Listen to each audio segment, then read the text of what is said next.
In a faraway land, the Republic of Poland, inside the Evroprom warehouse, another chiller is getting a second chance at life. This time, it's an excellent Climaveneta, rated at 214 kilowatts.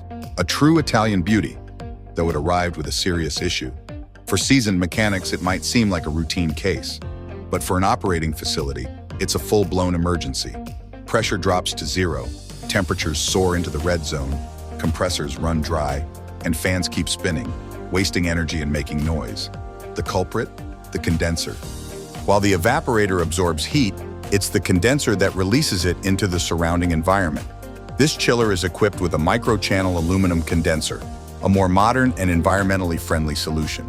Such condensers reduce the required refrigerant charge, which in turn lowers the environmental impact. That's why more and more manufacturers are switching to micro-channel heat exchangers instead of traditional copper aluminum ones. Corrosion, precipitation, overheating, mechanical impact, poor maintenance, or simply metal fatigue, all of these can take a condenser down.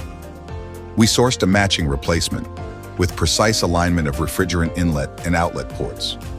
Then we swapped the module, rebalanced the system, and ran a full diagnostic test. Pressure, restored. Circuit, sealed tight. Performance, back to factory standards. The Italian unit now runs like clockwork again, because every chiller deserves a second life if it lands in the right hands. Evroprom, your renovation center for all chillers brands in one place.